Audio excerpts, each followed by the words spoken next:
Some years we've grown strawberries on our homestead, and some years the weeds have overtaken the strawberry patch, leaving us with really nothing in the spring. And it's one of those things that we grow on our farm that we go back and forth with. All the work to keep them weed-free and to care for them for 2 weeks of abundant fruit. Is it worth it? I still haven't made my decision, but I am okay with going and sourcing in my community and picking from fields that I have been to since I was a little girl. And this particular field brings back all the memories. And it has changed hands. It is not Brubaker's anymore. It is Souders. And I feel like in the community, is it Brubaker's? Is it Souders? It depends how far back you go and how long you have picked in this strawberry field.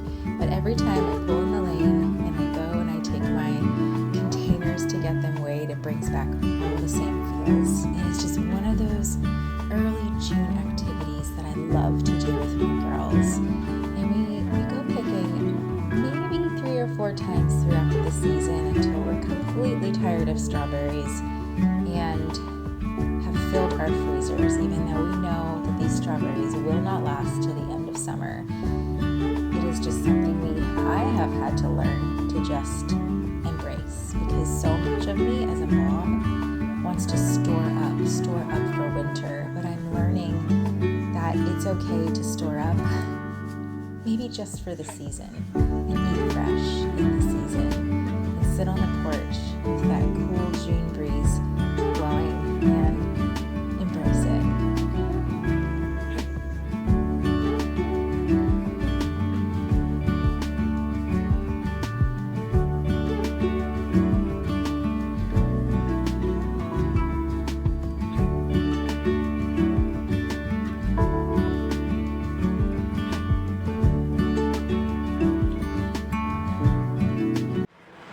Making jam with my mom when I was little, and we would can it with the paraffin wax method.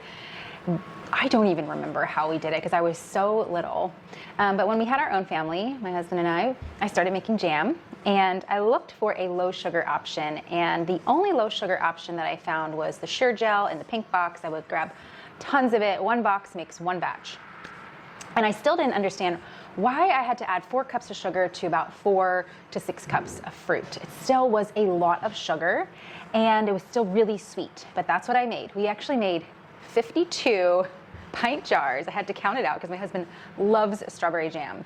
And we don't make that much now, but we make enough just for fun, for in the freezer, and I love freezer jam. You can absolutely can this, but I like it from the freezer. It tastes fresher. So we're making a freezer jam. If you want to learn how to can, some water bath canning, you can join my greenhouse membership. I'll leave the link below, but I have a whole month all on beginner canning. And we're canning a tomato sauce in that course.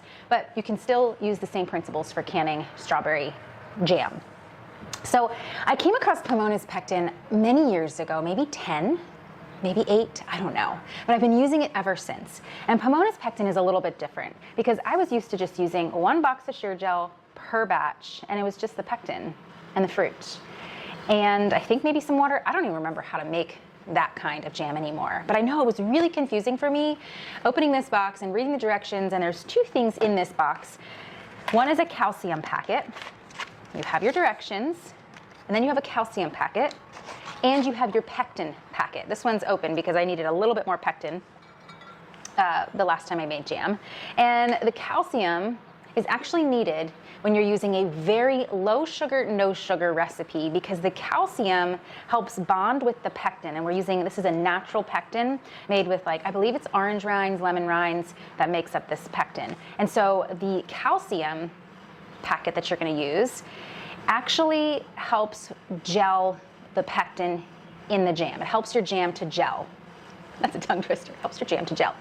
And it actually forms these bonds with the pectin and creates this firmer jelly-like consistency or jam-like consistency. And my husband asked, why do you even need the pectin? Why can't you just add sugar to the fruit and put it in the freezer? And you can.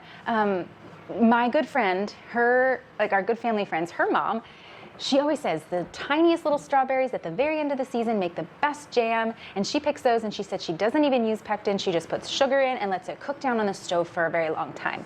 Now, I'm making a large quantity of jam, I mean, probably larger than she is, to keep up with my family, and I don't have time to just let my jam cook down on the stove. Story time. We went strawberry picking last Friday, came home, and haste makes waste. I burnt an entire batch, 3 batches of strawberry jam because I tripled the batch. I was devastated. I quickly poured off the jam into a bowl, and it did have a little burnt aftertaste. I jarred it up, and my girls were like, we are not eating it. So they made fruit roll-ups in the dehydrator. They just put it out on the mat, and they made fruit roll-ups, and they actually worked really well. It tasted delicious. So my mistake, their gain. So we're gonna give this another try, and I'm taking it slow today. I have nothing else on the schedule. Last Friday, I was just hustling to get this done so I could get out to the cafe where I sit down and write emails, do some work, create content, and I burnt it. I burnt the whole thing. So the pot is still sitting in my sink. If you have any tips on getting like really burnt things off of pots, like I have thrown pots away before, and this one is my Dutch oven that I really do not want to part with. So I'm just letting it soak and soak and soak and see if somehow bits and pieces come off. So if you have any tips, please put them in the caption. So Pomona's pectin. Let me show you this, because this is where I was so confused, and now I just know how to do it like clockwork. But the first couple times I made jam with this pectin, I had to read and reread and read and reread. And I have a 1/2 cup of water per the directions. It's cool water, and you need a 1/2 teaspoon of calcium powder. 1/2 cup of cool water and a 1/2 teaspoon of this calcium powder.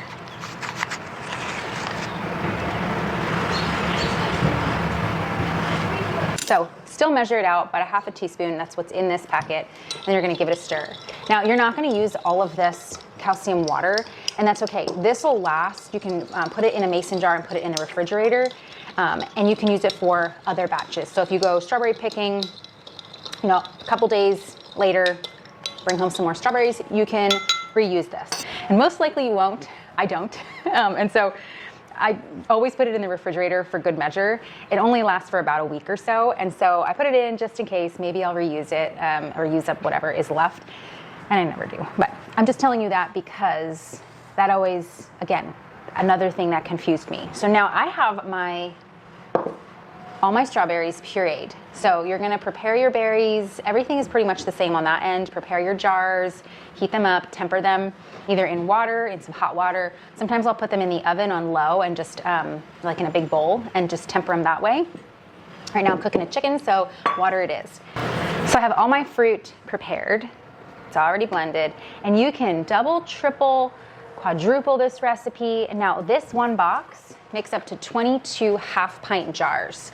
And so that's per the recipe. I like to add a little bit more pectin just to help it gel a little bit better.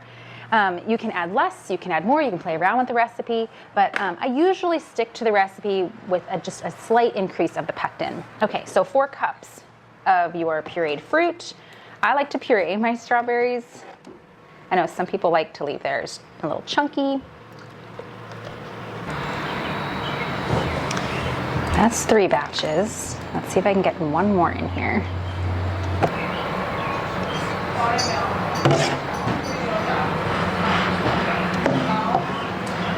And that's 4. And I'm gonna leave some space because when it starts to boil, I don't want it to boil over. Okay, so it's 2 teaspoons of calcium water to 1 batch of strawberries. So 2 times 4 is 8, so I'm gonna add 8 teaspoons of calcium water to my strawberries. 1, 2, okay, and 1 for good measure.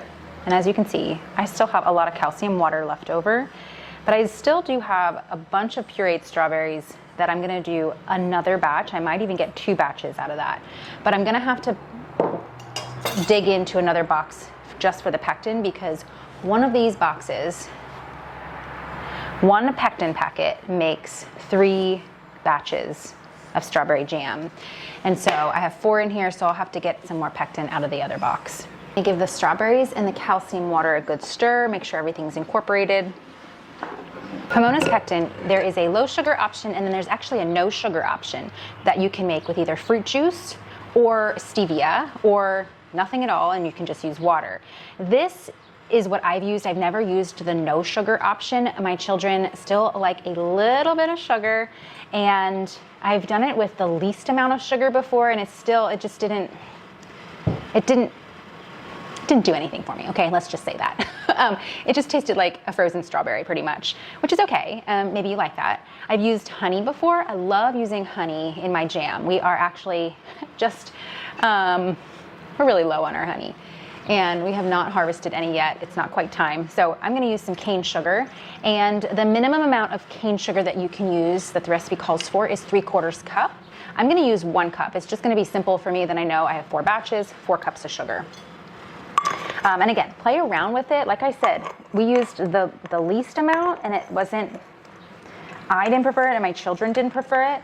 And then we just kicked it up a little notch and we found our sweet spot, no pun intended. So 4 cups of cane sugar. This is organic cane sugar I get at my health food store. Again, you can do the same thing with honey. 3, 4. Let me grab my pectin, and it's 2 teaspoons of pectin per batch. So again, they make this really easy. So 8 teaspoons. I'm just gonna dry this so it doesn't stick.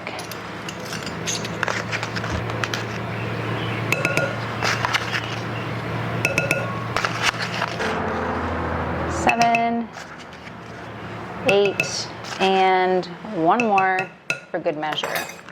So now I'm gonna save this pectin for when I make more jam in the summer. That might be raspberry jam, it might be peach jam, whatever I decide to make. Now I'm going to whisk this so it's all evenly incorporated, because you don't want clumps of pectin in your jam. That's not good.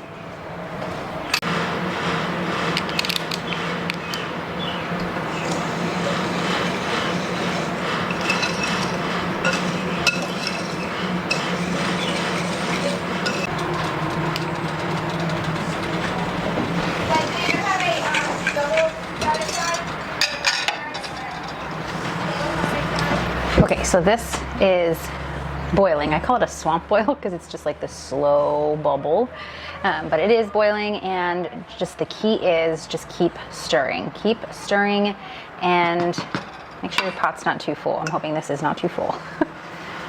I'm gonna pour half in just because it is a lot at one time, and I wanna make sure that pectin is all incorporated and it does not get clumpy. So I'm using a whisk because I find that the whisk works well to incorporate the sugar into the strawberry puree.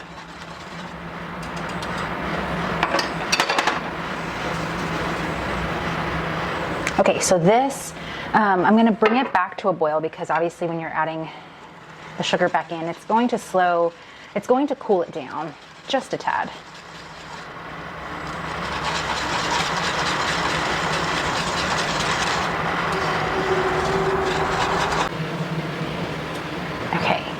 It's starting to boil, and it's also starting to thicken up, as you can see. It's gelling on the back of my spoon. So I set my timer. And we're just gonna let this boil and cook and thicken up for those 2 minutes. Stirring constantly because you do not want to burn the bottom.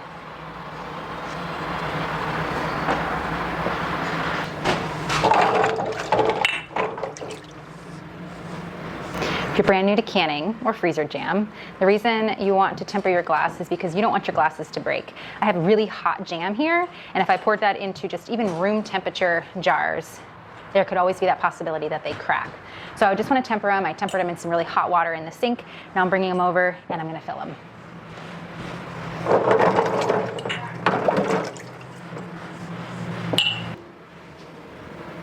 Since this is going to be freezer jam, let me back up. Normally, when you can, you leave 1-inch headspace. If I was going to water bath can these and have them shelf stable. But since I'm putting them in the freezer, I'm going to leave a little bit more room for expansion in the freezer.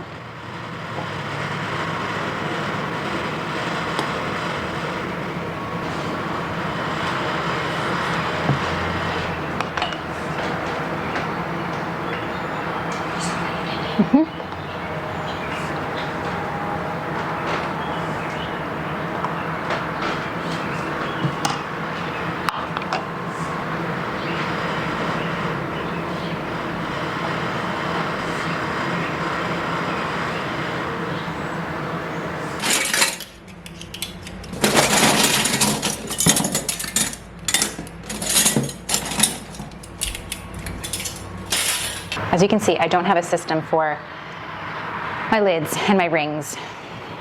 I've tried. You can send me all the things, but I've tried. It's just at the end of the day, I need something that's quick and easy, and the box it is. And then come summertime, I'm like, why didn't I organize this better?